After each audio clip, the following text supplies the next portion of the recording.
दोस्तों, ये कहानी है यूक्रेन में रहते एक ऐसे टीचर की जो इतना गरीब था कि वो अपनी प्रेग्नेंट वाइफ के साथ एक झोपड़ी वाले घर में रहता था और उसे स्कूल में बच्चों को पढ़ाने के लिए भी साइकिल पर जाना पड़ता था। लेकिन एक दिन उसकी जिंदगी में कुछ ऐसा हुआ जिससे उसकी पूरी की पूरी जिंदगी ही पलट गई। एक दिन कुछ रशिया के सोल्जर्स उसकी वाइफ के साथ बहुत गलत करने की कोशिश करते हैं और जब वो उनसे लड़ती है तो वो रशियंस उसे जान से मार डालते हैं। जिसके बाद वो टीचर अपनी पत्नी का बदला लेने के लिए अपनी कलम साइड में रखकर यूक्रेन का सबसे खतरनाक स्नाइपर बनता है और उसका निशाना इतना सटीक था कि वो 5 किलोमीटर दूर से भी अपने टारगेट को शूट करके मार गिराता है। लेकिन वो कैसे उन रशियन सोल्जर से अपनी पत्नी की मौत का बदला लेता है और उसे अपने इस मिशन में किन किन खतरनाक भयानक मुसीबतों का सामना करना पड़ता है, चलिए जानते हैं। तो कहानी की शुरुआत यूक्रेन के एक पीसफुल एरिया डेनवर्स को दिखाते हुए होती है, जहां मिकोला नाम का एक आदमी अपनी प्रेग्नेंट वाइफ नेस्टिया के साथ एक छोटी सी झोपड़ी में रहता था।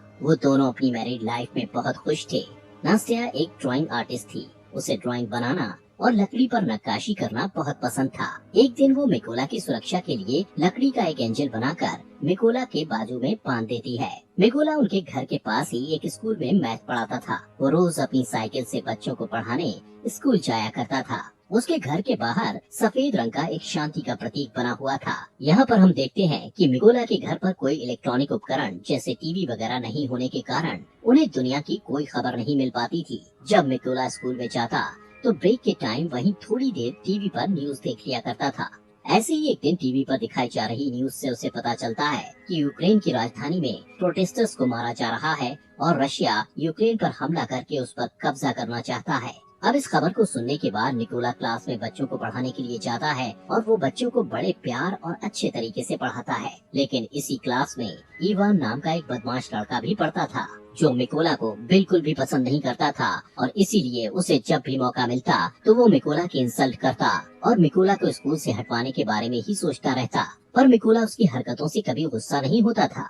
एक दिन सुबह जब मिकोला स्कूल पढ़ाने के लिए जा रहा होता है तो रास्ते में वो कुछ सोल्जर्स को खड़ा देखता है जिन पर वो ज्यादा ध्यान नहीं देता और आगे बढ़ जाता है। अब जैसे ही वो स्कूल पहुंचता है तो देखता है कि पूरा का पूरा स्कूल खाली पड़ा है, जिससे वो थोड़ा सोच में पड़ जाता है। तभी वो टीवी पर एक न्यूज देखता है जिसमें दिखाया जा रहा था कि यूक्रेन पर कब्जा करने के लिए रशियन आर्मी यूक्रेन में घुस चुकी है, जिससे उसे समझ में आ जाता है कि उसने रास्ते में जो सोल्जर्स देखे थे वो दरअसल रशियन सोल्जर्स थे। अब पूरा मामला समझते ही वो तुरंत अपने घर की तरफ भागता है क्योंकि नास्टिया घर पर अकेली थी। लेकिन अब बहुत देर हो चुकी थी क्योंकि रशियन सोल्जर्स उसकी पत्नी को पकड़कर पीट रहे थे और जब मिकोला अपनी पत्नी को बचाने की कोशिश करता है तो रशियन सोल्जर्स उसे भी पकड़कर मारने लगते हैं।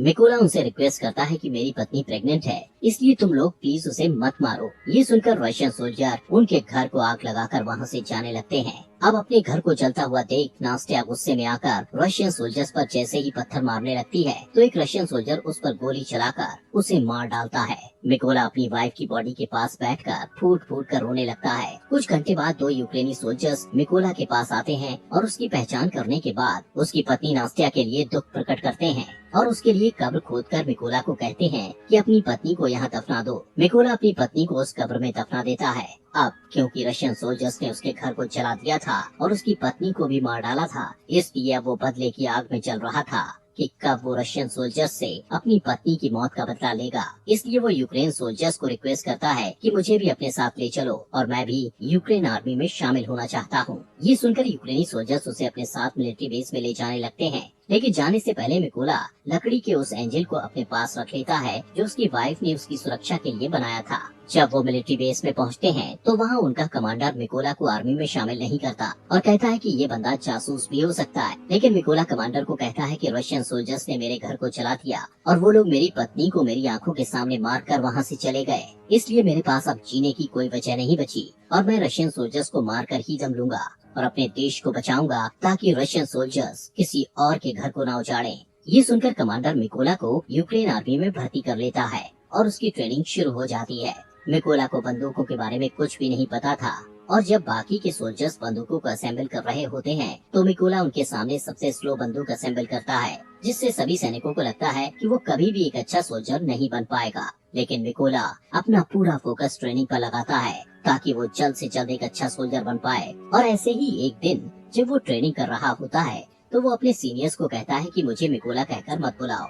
वो अपना कोड नेम रेवन रखता है, जिस पर उसके सीनियर्स उस पर हंसते हैं और उसे कहते हैं कि कोड नेम ऐसे ही किसी को नहीं मिलता, उसके लिए बहुत मेहनत लगती है। जिससे मिकोला अपनी पूरी कोशिश से ट्रेनिंग में लगा रहता है। रात को जब सभी सिपाही सो रहे होते थे, तब भी मिकोला अकेले ही अपनी प्रैक्टिस जारी रखता था।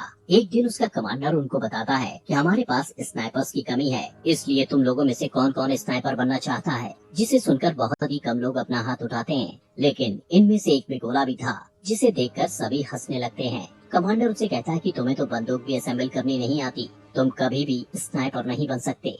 लेकिन मिकोला कहता है कि मैं एक अच्छा स्नाइपर बन सकता हूँ और मैं ये साबित कर सकता हूँ। वो कमांडर को कहता है कि आप मेरा कोई भी टेस्ट ले सकते हो। तब कमांडर उसे टेस्ट देते हुए कहता है कि तुम्हें सिर्फ 20 सेकंड में इस AK-47 बंदूक को असेंबल करना होगा। तब मिकोला आंखों पर पट्टी बांधकर बंदूक को असेंबल करना शुरू करता है और सिर्फ 18 सेकंड में ही AK-47 को असेंबल कर देता है। ये देखकर सभी हैरान रह जाते हैं और जो लोग पहले मिकोला पर हंस रहे थे, अब वो उसके लिए तालियां बजाने लगते हैं। इसके बाद मिकोला की स्नाइपर ट्रेनिंग शुरू हो जाती है और मिकोला स्नाइपर की ट्रेनिंग को पूरी जी जान से सीखने लग जाता है। ऐसे ही कुछ दिनों बाद वो दिन आ जाता है जिस दिन इन सभी स्नाइपर्स को बंदूकें दी जानी थी। यहाँ पर बाकी सभी स्नाइपर्स को बंदूक का नया और बेहतरीन मॉडल दिया जाता है, लेकिन वहीं मिकोला को एक पुराने मॉडल की बंदूक, जो कि सही से काम भी नहीं करती थी, वो दी जाती है। अपने साथ ऐसा भेदभाव देखते हुए मिकोला अपने सीनियर से कहता है कि सर मुझे भी नए मॉडल की बंदूक दीजिए। जिस पर उसका सीनियर उसे गुस्से से कहता है कि पहले तुम्हें प्रूव करना होगा कि तुम एक अच्छे स्नाइपर हो, उसके बाद तुम्हें नए मॉडल की बंदूक मिल जाएगी। जिसके लिए मिकोला तैयार हो जाता है। अब इन सभी स्नाइपर्स की लास्ट ट्रेनिंग शुरू होती है, जिसमें उन्हें सबसे पहले सीनियर सभी स्नाइपर्स को बताता है कि जब तुम लोग अपने दुश्मन पर छुपकर निशाना साध रहे होगे, तब तुम लोगों को चाहे जो भी परिस्थिति आ जाए बिल्कुल भी हिलना नहीं है और सिर्फ अपने टारगेट पर फोकस करके उसे शूट करना है। इसके बाद सीनियर एक एक करके सभी स्नाइपर्स के पास शूट करने लगता है और जो भी सोल्जर गोली लगने के डर से जरा सा भी हिलता है तो उसे ट्रेनिंग से बाहर कर दिया जाता है। ऐसे ही जब मिकोला के पास सीनियर गोली चलाता है तो वो अपनी जगह पर ही निर्दयता से लेटा रहता है। यहाँ पर मिकोला अपने टारगेट पर उसी पुरानी बंदूक से निशाना लगाने की कोशिश करता है, लेकिन तभी इनका सीनियर उसे कहता है कि तुम्हें सिर्फ एक ही बार अपना टारगेट देखने को मिलेगा। और जैसे ही मिकोला अपना टारगेट देखता है, तभी उसकी आंखों को ढक दिया जाता है, जिससे मिकोला का निशाना थोड़ा चूक जाता है। लेकिन सभी को पता था कि अगर मिकोला को नई बंदूक दी जाती और उसकी आंखों के आगे कुछ न रखा जाता तो वो अपना निशाना बिल्कुल सही लगाता। लेकिन कोई भी इस बारे में बात नहीं करता और मिकोला भी इस पर ज्यादा ध्यान नहीं देता। रात को इन स्नाइपर्स का नाइट शूट टेस्ट होता है, जिसमें ट्रेनर के फ्लेयर गन शॉट करते ही सभी स्नाइपर्स को उस फ्लेयर की रोशनी में अपने अपने टारगेट्स पर गोली चलानी थी। लेकिन मिकोला गोली नहीं चलाता, क्योंकि वो मैथ में बहुत अच्छा था। इसलिए वो उस फ्लेयर गन की रोशनी में सिर्फ अपने टारगेट की दूरी का अंदाजा अपने माइंड में फटाफट से लगा लेता है और फिर जब पूरी तरह अंधेरा हो जाता है तो वो अपने टारगेट को शूट करता है और उसका निशाना बिल्कुल ठीक सेंटर पर लगता है, जो उसके सिवा और कोई नहीं कर पाया था। अगले दिन इन सभी का रिजल्ट आता है और सीनियर मिकोला को सैल्यूट करते हुए कहता है तुम पास हो चुके हो। इसके बाद कर्नल मिकोला को कहते हैं कि तुम जल्दी से अपने सभी जरूरी सामानों को पैक कर लो, क्योंकि तुम्हें एक जरूरी मिशन पर बाकी के स्नाइपर्स के साथ जाना है। अब इनका फर्स्ट मिशन ये था कि पास ही के एक चेक पॉइंट पर रशियन आर्मी ने कब्जा कर रखा था, जिसको इन लोगों ने उनसे छुड़वाना था। इसलिए मिकोला अपने साथी स्नाइपर्स के साथ उस एरिया में घुस जाता है और सभी अपनी गन पोजीशन ले लेते हैं। यहाँ पर इन सबको एक एक टारगेट दिया जाता है। जैसे ही ये लोग रशियन आर्मी पर शूट करने वाले होते हैं तो ये देखते हैं कि एक गाड़ी चेक पॉइंट की तरफ जा रही होती है, जिससे कर्नल सबको शूट न करने के लिए बोलते हैं। वहीं रशियन आर्मी उस गाड़ी को रोक लेते हैं जिसमें एक कपल कहीं पर जा रहा था। रशियन आर्मी उन्हें गाड़ी से बाहर निकालकर उनका पासपोर्ट लेकर अपने पास रख लेते हैं और उन्हें काफी बुरी तरह से टॉर्चर करने लगते हैं, जिसे देखकर जैसे ही कर्नल स्नाइपर को शूट करने के लिए कहता है तो एक ही झटके में सभी स्नाइपर्स अपने अपने टारगेट को शूट करके निपटा देते हैं। अब इन स्नाइपर्स का पहला मिशन सक्सेसफुल हो गया था, इसलिए ये सभी खुशी खुशी वापस बेस में आते हैं। तब मिकोला वहाँ देखता है कि उसके बाकी के साथी बेस में नहीं है और जब वो इसके बारे में पूछता है तो उसे पता चलता है कि वो एक दूसरे मिशन पर गए हुए हैं। यहाँ पर मिकोला को ये भी पता लगता है कि उस मिशन पर उसके कई साथी मारे गए हैं और उन सबको एक ही स्नाइपर, जिसका नाम सेरी है, उसने मारा है, जो रशियन आर्मी का सबसे बेहतरीन स्नाइपर है। कुछ दिनों बाद इनका नेक्स्ट मिशन शुरू हो जाता है, जिसके लिए सभी स्नाइपर्स उस जगह पर पहुंच जाते हैं जहां पर रशियन आर्मी कब्जा करने के लिए आने वाली थी। सबसे पहले मिकोला अपने साथियों के साथ इन जगहों पर बॉम्ब्स फिट करने लग जाता है और खुद को घास के अंदर छुपाकर रशियंस के आने का इंतजार करने लगता है। अब जैसे ही कुछ टाइम बाद रशियन आर्मी वहाँ आने लगती है तो मिकोला देखता है कि उन रशियन आर्मी में उसका स्टूडेंट इवान भी था, जो स्कूल में उसे हर टाइम परेशान करता रहता था और अब वो रशियन आर्मी में शामिल हो चुका था। मिकोला को अपने स्टूडेंट को मारना अच्छा नहीं लगता, लेकिन जैसे ही कर्नल शूट का ऑर्डर देते हैं तो मिकोला थोड़ा सोचने के बाद अपने जज्बातों को साइड में रखते हुए बारूद पर शूट कर देता है, जिससे इवान समेत सभी रशियन आर्मी वाले मारे जाते हैं। इसके बाद कर्नल उससे गुस्से में पूछता है कि तुम क्या सोच रहे थे, तो मिकोला उसे बताता है कि उस रशियन सैनिकों में से एक मेरा स्टूडेंट भी था जिसने रशियन आर्मी को ज्वाइन कर लिया था। तब कर्नल उसे समझाते हैं कि ये इवान की चॉइस थी कि वो गद्दारों में शामिल हो गया, इसलिए तुम्हें अपने स्टूडेंट के लिए बुरा मानने की बिल्कुल भी जरूरत नहीं है। इसके बाद ये लोग वापस बेस में आ जाते हैं। यहाँ पर अब कर्नल अपना ज्यादातर टाइम मिकोला के साथ ही बिताता है, क्योंकि अब वो पूरी तरह से मिकोला पर विश्वास करने लगा था। कर्नल मिकोला को बताता है कि मेरी 2 बेटियां हैं और उनको नहीं पता कि मैं आर्मी में कर्नल की जॉब करता हूँ। उनको मैं ये कहकर आया हूँ कि मैं एक काफी बड़ा बिजनेस करता हूँ और मेरी वाइफ भी मेरी बेटियों को नहीं बताती कि मैं कर्नल की पोस्ट पर हूँ। ये सुनकर मिकोला भी कर्नल को अपनी पत्नी की आखिरी निशानी दिखाता हुआ काफी ज्यादा इमोशनल हो जाता है। दोस्तों, आगे बढ़ने से पहले आप सभी का दिल से शुक्रिया आपके अपने फॉक्स एक्सप्लेनर हिंदी चैनल को सब्सक्राइब करने के लिए। अब इसके बाद अगले दिन ये लोग फिर से अपने अगले मिशन पर निकल पड़ते हैं और ये लड़ाई काफी बड़ी थी, इसलिए सभी स्नाइपर्स छुपने के लिए खाई खोदते हैं और अपनी अपनी पोजीशन ले लेते हैं। यहाँ पर ये लोग इसलिए आए थे क्योंकि इन्हें कहीं से पता चल गया था कि रशिया के कुछ सिपाही इधर कब्जा करने के लिए आ रहे हैं। इस मिशन में कर्नल मिकोला के साथ ही थे। तभी कुछ टाइम बाद मिकोला यहाँ पर नोटिस करता है कि उन रशियन सोल्जर्स के साथ वो सोल्जर भी आया था जिसने उसकी पत्नी को गोली मारी थी। वो सोल्जर बिल्कुल ही मिकोला के निशाने पर था। ये देखकर मिकोला कर्नल से पूछता है क्या मैं उस पर शूट कर सकता हूँ, जिस पर कर्नल कहता है कि अभी नहीं। मिकोला फिर से देखता है कि वो रशियन बिल्कुल उसके निशाने पर है और शायद फिर उसे कभी ये मौका न मिले, इसलिए वो फिर से कर्नल से पूछता है तो कर्नल उसे फिर से मना कर देता है। अब क्योंकि मिकोला का मिशन ही यही था कि वो अपनी पत्नी का बदला ले, इसीलिए वो खुद पर कंट्रोल नहीं रख पाता और उस सोल्जर पर शूट करके उसे मार डालता है। लेकिन इससे रशियन सैनिकों को इनके बारे में पता चल जाता है। कर्नल मिकोला पर भड़क जाता है कि तुमने क्या किया। तभी सेरी, जो रशियन आर्मी का एक तेज तर्रार स्नाइपर था, वो कर्नल को शूट करके मार डालता है और सभी रशियन सोल्जर्स इन पर बॉम्ब्स फेंकने लगते हैं, जिससे मिकोला कर्नल की बॉडी को उठाकर वहाँ से दूर भागने लगता है।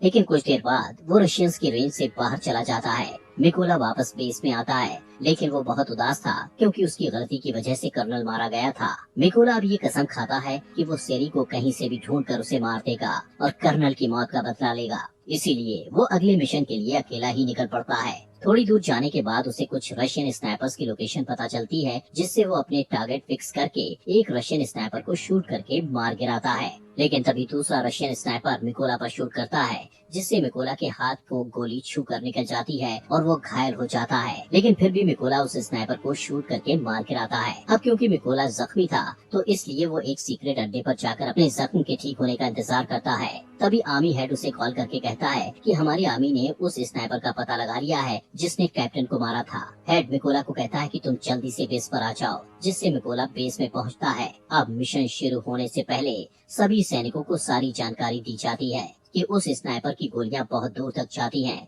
उसने अब तक 5 सबसे कारगर यूक्रेनी स्नाइपर्स और 3 मशीन गनर्स को मार गिराया है और उस स्नाइपर का नाम है सेरी। हेड उन सबको ये भी बताता है कि सेरी पहले यूक्रेनी सोल्जर्स को मारता है और फिर उनकी फोटोज और वीडियोस को रिकॉर्ड करके इंटरनेट पर पोस्ट कर देता है, ताकि वो यूक्रेनी लोगों और खासकर यूक्रेनी आर्मी का मनोबल तोड़ पाए और वो हार मान ले। सेरी के पोस्ट इंटरनेट पर डालने से यूक्रेन आर्मी को उसकी लोकेशन का पता चल गया था।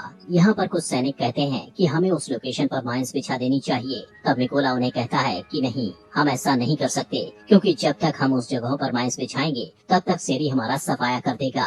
इसलिए हेड उनसे कहता है कि हम वहाँ 2 ग्रुप्स में जाएंगे। एक ग्रुप उन रशियन स्नाइपर्स पर सामने से अटैक करेगा, जिसमें वो लोग बिजी हो जाएंगे। तभी दूसरे ग्रुप वाले उन पर अटैक करेंगे, जिससे उनका ध्यान बढ़ जाएगा और मिकोला इसी का फायदा उठाकर उस बिल्डिंग के अंदर चला जाएगा जहाँ पर रशियन स्नाइपर्स होंगे और उनको मार गिराएंगे। प्लान बन जाने के बाद ये लोग बिल्कुल ऐसा ही करते हैं और जल्द ही अपनी अपनी पोजीशन पर पहुँच जाते हैं और रशियंस का ध्यान भटकाने में कामयाब हो जाते हैं और मिकोला को मौका मिल जाता है बिल्डिंग में एंटर होने का। मिकोला वहाँ पर अपने सामने 2 रशियन स्नाइपर्स को देखकर उन पर हमला करके उन्हें मारकर आगे बढ़ जाता है। मिकोला अपने साथियों को कहता है कि मेरा रास्ता क्लियर कर दो, जिससे सभी यूक्रेन सोल्जर रशियन के बहुत सारे सैनिकों को मारकर उसके लिए रास्ता साफ कर देते हैं। मिकोला आगे बढ़ता है। वहीं सेरी ये नोटिस करता है कि कोई भी सोल्जर उसे रिपोर्ट नहीं दे रहा, जिससे उसे थोड़ा शक होता है और वो चेक करने के लिए खुद ही छत पर जाने लगता है, क्योंकि छत पर भी एक रशियन स्नाइपर था जो अब मर चुका था। ये देखकर वो वापस अपनी पोजीशन पर वापस आ जाता है। तब उसे मिकोला की पत्नी का खिलौना दिखाई देता है।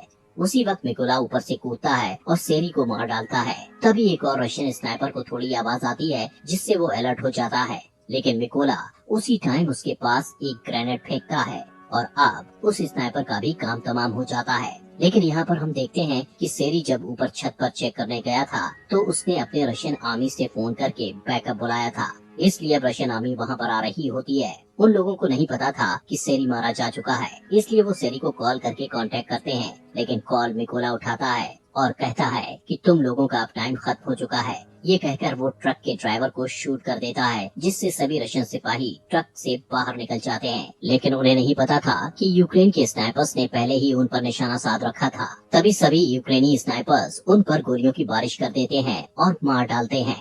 अब सभी को मारने के बाद मिकोला अपनी पत्नी की कब्र पर जाता है और उसे उदास भरे मन से कहता है कि मैंने अपने दुश्मनों से बदला ले लिया, लेकिन मुझे अब अपने देश की सेवा करनी है, इसलिए मुझे जाना होगा। इतना कहते हुए वो अपने अगले मिशन पर निकल पड़ता है और यहीं पर ये शानदार मूवी खत्म हो जाती है।